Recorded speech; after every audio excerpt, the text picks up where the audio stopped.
Hello friends, कैसे हो आप सब। आज की कहानी है बुआ और बेटी में फ़र्क क्यों। 10 मिनट पहले साथ दिख रहे मम्मी पापा फ़ोन पर बात करने के बाद खुशी से चहकने लगे। डाइनिंग रूम में नाश्ता कर रहे अपने बहू और बेटे के पास आकर बोले, कल सुधा आ रही हैं, अभी अभी फ़ोन पर बात हुई है, समंदी जी भी साथ आएंगे। शशि, तुम कल दोपहर 4 बजे एयरपोर्ट पर चले जाना दोनों को लेने। इस सुधा को और कोई काम नहीं है क्या? जब देखो तब आ जाती हैं जहाँ पर। मैं नहीं जा पाऊँगा, मुझे और भी ज़रूरी काम है। क्या वो टैक्सी करके नहीं आ सकती जहाँ तक? शशि गुस्साई आवाज़ में बोल पड़ा। अपने बेटे के मुंह से अपनी ही बेटी के लिए ऐसे बोल सुन माँ एकदम दंग रह गई। अरे तबीयत तो ठीक है ना तेरी? कैसी पागलों की तरह बात कर रहा है? घर में दो दो गाड़ियां होते हुए बहन को टैक्सी में आने के लिए कहता है। माँ बोली, रहने दो, मैं खुद जाकर ले आऊँगा अपनी बेटी को। करने दो उसे अपना काम, अभी सुधा का बाप जिंदा है और मैं नहीं चाहता कि मेरी बेटी को उसके ससुराल वालों से ताने सुनने पड़े कि इकलौती बेटी के होते हुए भी उसे लेने गाड़ी नहीं भेजी, जहाँ उसके स्वागत में कोई कमी रह गई है। पापा ने बेटे को अपनी नाराजगी जताते हुए कहा, आप दोनों मुँह समझते नहीं हो मम्मी पापा। वो जब भी इस घर में आती हैं तो सारी दिनचर्या बिगाड़ देती हैं। वो तो आराम से बैठी रहती हैं किसी महारानी की तरह। हम सबको उसकी आओ भगत में लगना पड़ता है। मेरी पत्नी का तो पूरा दिन ही दीदी और जीजा जी के आगे पीछे उनके ऑर्डर पूरे करते हुए निकल जाता है। गुस्से में शशि बोला, आज क्या हो गया है तुझे? कैसी बहकी बहकी बातें कर रहा है?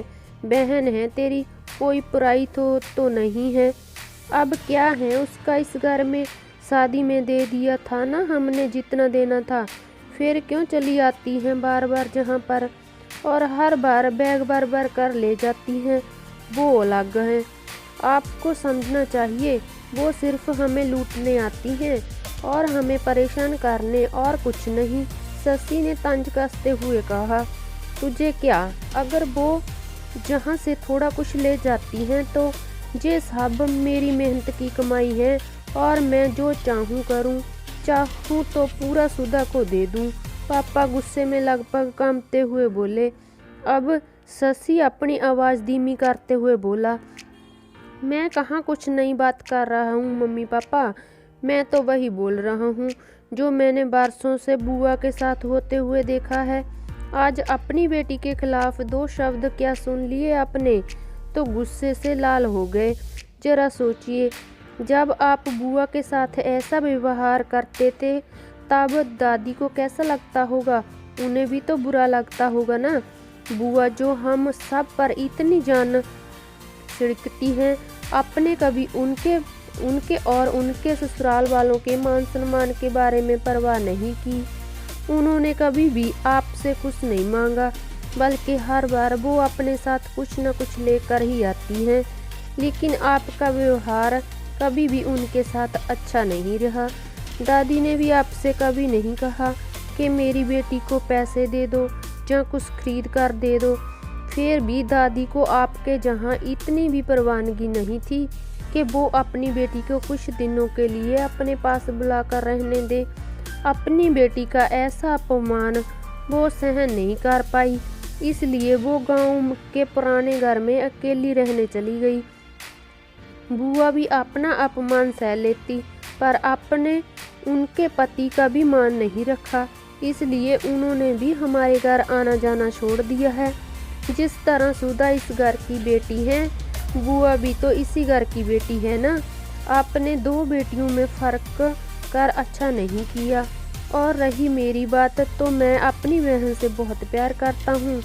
मैंने कभी अपनी पत्नी को उसके खिलाफ गलत बोलने का हक नहीं दिया है और वो बोलेगी भी नहीं। मैं खुद जाकर उसे लेकर आऊँगा, क्योंकि मुझे मेरी बहन पर गर्व है और अच्छे भाई होने पर भी। हो सके तो मेरे इन कटु शब्दों के लिए मुझे माफ़ कर देना।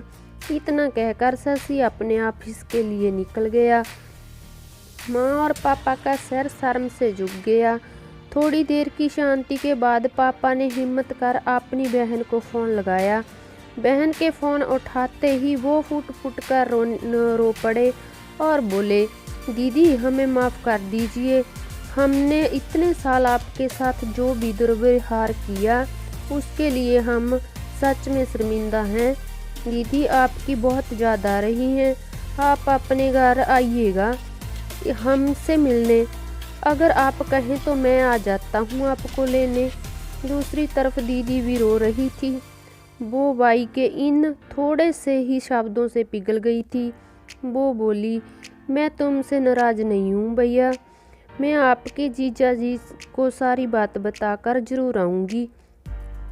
दोस्तों, बेटी तो बेटी होती है, बहन हो बहू हो या बेटी, तीनों में फ़र्क नहीं करना चाहिए।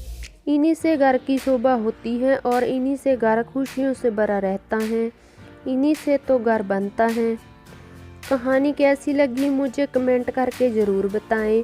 अगर आपने मेरे चैनल को सब्सक्राइब नहीं किया है तो चैनल को सब्सक्राइब करें। आपका बहुत बहुत धन्यवाद।